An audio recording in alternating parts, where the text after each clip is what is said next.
Hello, I'm Kerr. Welcome to my art studio. Have you ever spent a long time doing a painting and you felt quite pleased with it, but then maybe a week later you go back and look at it and you think, probably not as good as I thought it was? Well, in this video, I'm going to tell you the possible reason for that and exactly what you can do about it. Are you ready? Now I've painted a little picture for you and I'd like you to have a look.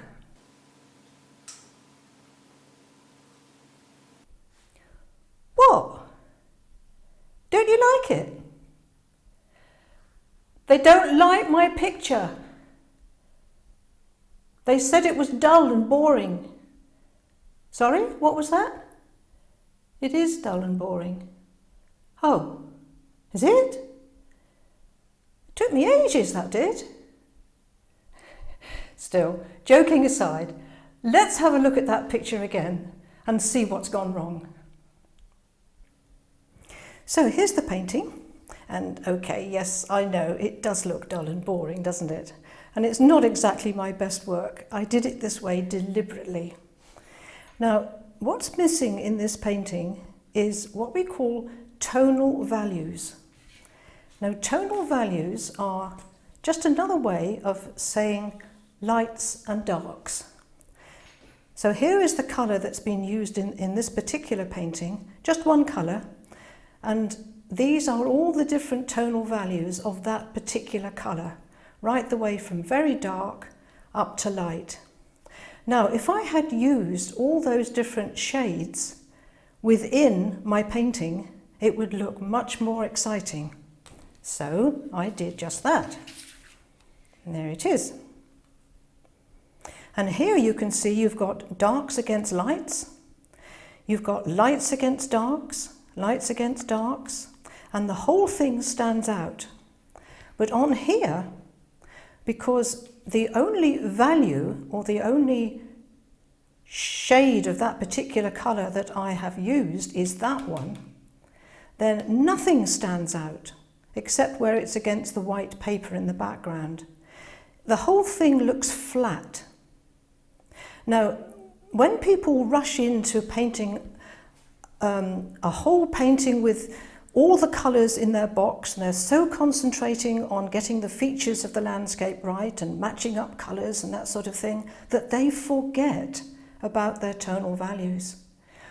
Or, more likely, nobody has ever told them. I've had people coming to my classes who've said, tonal values? We've never heard of those. And I think, whoa, no, I don't believe it. Because it is the most important thing in any painting or any drawing, is to get those lights against darks and those darks against lights. Now, I've done two little mountain watercolours for you, which I'd like to show you. Here they are. There's one, and there's the other. Because I wanted to explain where you've got a dark shade against a light shade, or tone, if you like, it stands out. And here you've got light against dark, and it stands out. Dark against light, it stands out. Light against dark, it stands out. But where you've got all the tones roughly the same, then they look flatter. They don't look so exciting. But that might be what you want in that particular area of the picture. But if you don't use those lights and darks to your advantage, then your painting will end up looking like this. Now, what I wanted to do, I wanted to change the backgrounds of these paintings over so that you can see how it changes the whole effect of the painting. So rather than chopping up my little watercolours, what I did was I printed them off on the computer. There they are. And then I printed two more and I chopped those up. So there's the second version and there's the third version. Or the second version of that, I should say. Now I'm going to change the backgrounds of these two over, and you can see how it totally alters the picture. I feel as though I'm doing a card trick, you know. Choose a card, any card, and the magic will appear. Well, maybe the magic will appear. There we go. Completely changes the picture. Can you see here where we've got dark against a light background? This really stands forward. But here, where you've got the dark against the dark background, you don't notice it very much. Likewise, over here, where you've got the dark of the mountain against the light of the sky, here you've got the dark of the mountain against a fairly dark sky, and it just doesn't show up as well. In areas where you don't want huge contrasts, then you use roughly the same tonal values.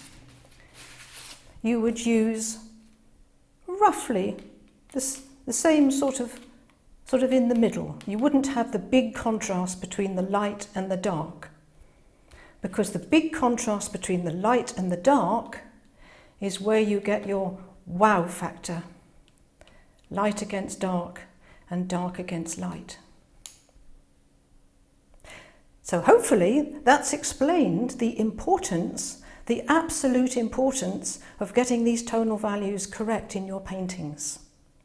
So what can we do to get these values right?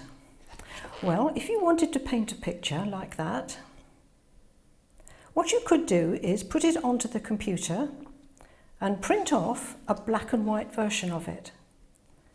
And then this black and white version will give you all your different tonal values, your darks, your mediums, and your lights.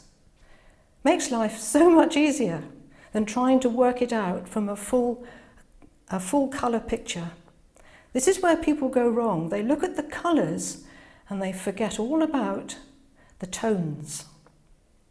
Something else that you can do is, if you've got lots of little photographs at home, little holiday pictures or landscape photographs, something like that, get hold of them, take a piece of paper and just divide it up into maybe 4, and then mix up a dark colour from your paint box and mix it up into 3 or 4 different values. Just the one colour, mind you, just the one colour. And then have a go at doing those little pictures, but the important thing is you only spend 5 minutes on each of the pictures. 5 minutes, so it's just a little sketch. And because you've had to use only one colour, you can choose the colour, it doesn't have to be brown. You will find that you are actually forced to use all those different shades. And it's a wonderful way of practicing your tonal values. And do that time and time and time again. Use a different colour next time, maybe a deep blue, or maybe Payne's grey or something like that, but only one colour. 5 minutes on each picture, and it won't be long before you will be able to produce a picture with all the correct tones without even thinking about it. So have a go at practicing your tonal values. They will improve your work 100%. If you haven't done so already, then click that little subscribe button. Give it a thumbs up if you've enjoyed the video. Thank you for watching, and I'll see you next time. But remember, as I always say, there is an artist in everyone. Bye for now.